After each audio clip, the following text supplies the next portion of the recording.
Chapter 3. Dad finds out.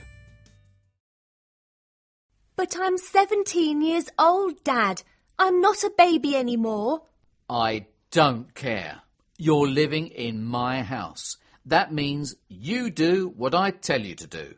There will be no rock concerts. It's an arts festival, not a rock concert. I don't care what it is. You're not going. You lied to me, Ellie. He turns to Liz. A party. A day with her friends making a study plan. I was so stupid to believe all of that. I'm sure you went to concerts when you were my age. That was different. Things were different then, says Dad. Can't you talk to him? I ask Liz, but she shakes her head. I'm sorry, Ellie. She tries to put her arm around me, but I don't let her. Leave me alone, I shout, pushing her arm away. I'll never forgive you both for this. Never! I run up the stairs and throw myself onto my bed. It's not fair. Everyone else's parents let them go to concerts. Why can't mine?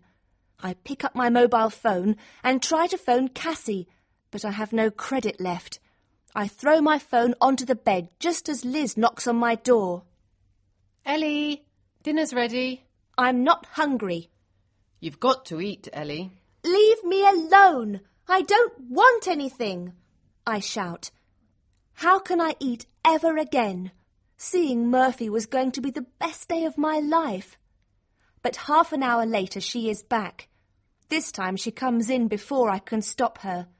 I close my eyes, hoping she'll think I'm asleep. I made you a sandwich. She sits on my bed and touches my arm gently. I brought you a magazine too. There's an article on that singer you like. Murphy, isn't it? I don't want your stupid magazine. I was going to see Murphy live at Glastonbury. Not that you can understand.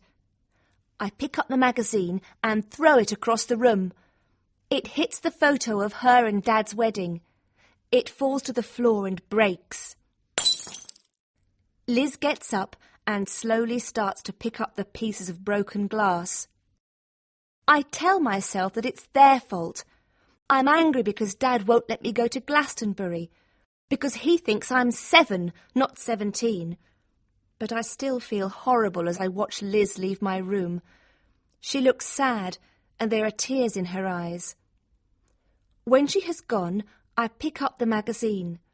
On the cover, there is a photo of Murphy.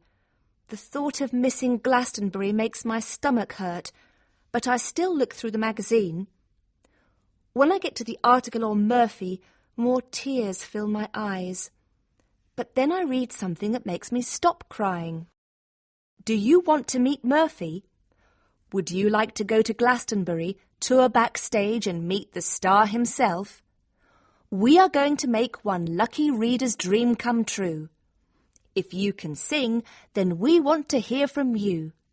To enter, just send us a tape of you singing your favourite Murphy song to Music Now. Send us your entries by the 10th of May. 10th of May? Oh no! That's Monday. Today's Friday.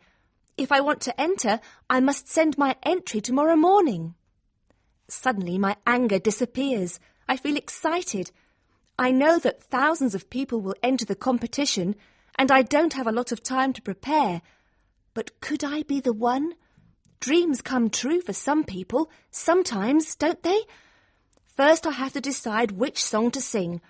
I pick up my MP3 player and finally choose a romantic song. I listen to it twice, but I know that it's the right one. I close my eyes and listen to the words. I forget about Dad and the sadness in Liz's eyes when she picked up the broken photo. I forget about school and the homework I still haven't done.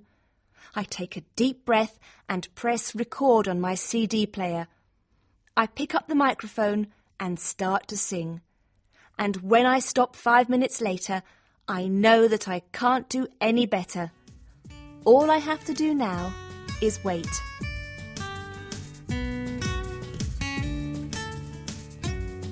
Chapter 4. The Long Wait. The next morning, I woke up early. When I went into the kitchen, Liz was cooking breakfast. Dad was reading the newspaper. Normally, he says good morning and gives me a kiss on the cheek. Today, he didn't even look at me when I sat down at the table. I heard you singing last night, Says Liz. She puts a plate of bacon and eggs in front of me and smiles. Says Dad, closing his paper and getting up from the table. Liz watches him leave the room and then sits down next to me. Well, She asks, starting to eat her bacon sandwich. did you finish it? Finish what? I ask. The tape, of course, for the competition. She smiles. Give it to me and I'll post it when I go to the supermarket. Just then, Dad comes back into the kitchen. Liz stops talking and we both look up at the same time. For a moment, I worry that he heard everything. Liz looks worried too. But then he picks up his glasses and says, Hurry up and eat your breakfast, Ellie. The windows need cleaning, and then I want you to clean the shelves. No problem, Dad, I say with a smile. He says again as he leaves the room. Thanks, Liz, I whisper, giving her a hug when Dad has gone. And I'm really sorry about breaking the photo. Don't worry about it. Just remember me when you're rich and famous. You're going to win, Ellie. I know you are. I wanted to believe it too. It seemed impossible, but all day and for days afterwards, I couldn't think of anything else. Just thinking about meeting Murphy made my heart beat fast and my cheeks go red. It also made Dad's bad temper easier to live with too. Because I wasn't allowed out, the only time I saw Cassie and Skye was at school. They were really sorry that I couldn't go to Glastonbury. Cassie had a big argument with her dad, and Skye said she didn't want to go to the festival without me.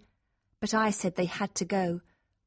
Then the first day of the exams arrived, and for a week I didn't have time to think about the competition. Biology was still difficult, but at least it seemed like I was going to pass. But then the exams were over, and my thoughts returned to the competition. The magazines said that they were going to contact the winner by the 22nd of June. The night of the 21st of June, I couldn't sleep. Will they send a letter to the winner, or will they telephone? Why was I thinking about it anyway? It was impossible that I, plain Ellie Stevenson, was going to win. But that didn't stop the butterflies in my stomach as I watched the sun rise the next morning. The postman usually delivers our post at about 10 o'clock. He stops for a cup of coffee with Liz, but it was already 10:30. Just when I started to imagine the worst, I saw him approaching on his bicycle. But he didn't stop. He always stops. But today he drove by with only a wave and a friendly smile. When he stopped next door, I went outside. Hello, Ellie. He says, Are you okay? You look worried. Exam results don't arrive until August. I know, I'm fine. It's just, is there any post for us this morning? We always get something. Bills usually, Dad says, but anyway, I stop for breath and try to smile. Sorry. He shakes his head. Nothing for number 32 today.